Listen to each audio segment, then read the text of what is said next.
Let's take Warren Buffett of Omaha, Nebraska. If you would put $10,000 in 1965 into his company, Berkshire Hathaway, you would have $1 million today.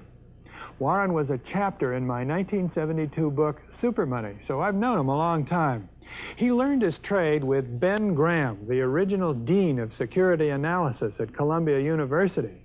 I don't think Warren has ever been on television until this interview, and he has certainly never courted publicity, but recently he got a lot of it when he emerged as the key figure in the takeover of ABC by Capital Cities. Warren will be the largest shareholder of the new company, and his own net worth is now far in excess of $500 million. But when I spoke with him last fall in his office in Omaha, he very characteristically made his investment style seem so perfectly simple. The first rule in investment is don't lose. And the second rule in investment is don't forget the first rule, and that's all the rules there are. I mean, if you buy things for far below what they're worth and you buy a group of them, you basically don't lose money. Warren, what do you consider the most important quality for an investment manager? It's a temperamental quality, not an intellectual quality. You don't need tons of IQ in this business. I mean, you have to have enough IQ to get from here to downtown Omaha, but you do not have to be able to play three-dimensional chess or be in the top leagues in terms of bridge playing or something of the sort. You need a stable personality. You need a temperament that neither derives great pleasure from being with the crowd or against the crowd, because this is not a business where you take polls. It's a business where you think. And Ben Graham would say that you're not right or wrong because 1,000 people agree with you. And you're not right or wrong because 1,000 people disagree with you. You're right because your facts and your reasoning are right. Warren, what do you do that's different than 90% of the money managers who are in the market? Certainly most of the professional investors focus on what the stock is likely to do in the next year or two, and they have all kinds of arcane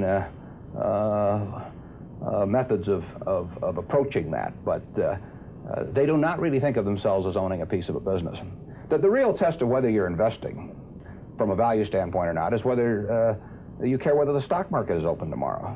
If you're making a good investment in a security, it shouldn't bother you if they close down the stock market for 5 years.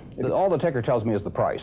Yeah. And I can look at the price occasionally to see whether the price is outlandishly cheap or outlandishly high, but prices don't tell me anything about a business. Business figures themselves tell me something about a business, but the price of a stock doesn't tell me anything about a business. I would rather value a stock or a business first and not even know the price, so that I'm not influenced by the price in establishing my valuation, and then look at the price later to see whether it's way out of line with what my value is. So Buffett chose to stay in this world, Omaha, Nebraska, where corn grows just minutes from downtown. Now, Omaha is a nice town, but nobody claims it's a world financial center. Here, the only thundering herd is actually on 4 feet. Don't you find Omaha a little bit off the beaten track for the investment world?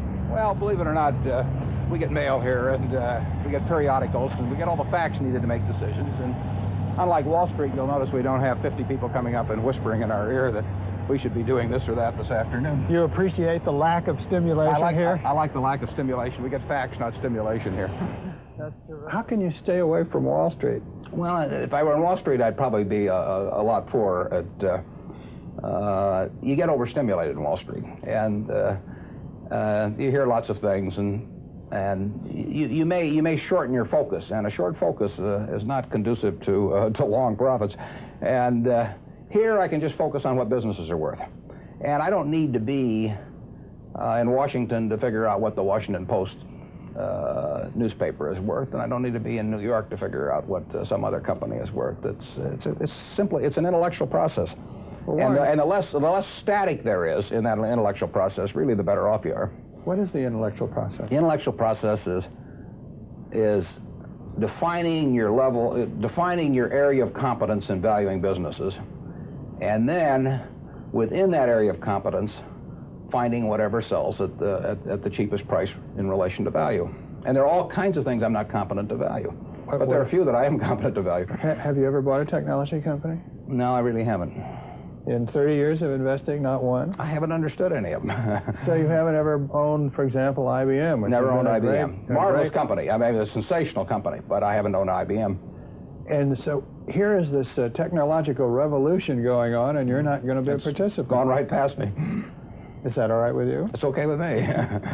I don't have to make money in every game. I mean, I don't know what cocoa beans are going to do. I don't, there are all kinds of things I don't know about, and that may be too bad. But why should I know all about them? I haven't worked that hard on them. In the securities business, you literally every day have thousands of the major American corporations offered to you at a price that changes daily, and you don't have to make any decisions. You have to make nothing is forced upon you. So there are no called strikes in the business. The pitcher just stands there and throws balls at you, and if you're playing real baseball and it's between the knees and the shoulders, you either swing or you get a strike called on you. If you get too many called on you, you're out. In the securities business, you sit there and they throw U.S. Steel at 25, and they throw General Motors at 68, and you don't have to swing at any of them. They may be wonderful pitches to swing at, but if you don't know enough, you don't have to swing.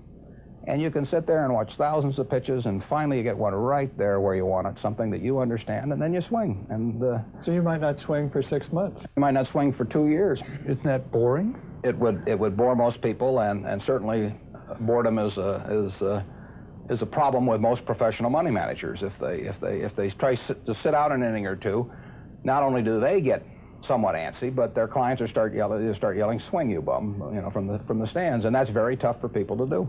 Warren, your approach seems so simple. Why doesn't everybody do it? Well, I think partly because it is so simple. That the academics, for example, focus on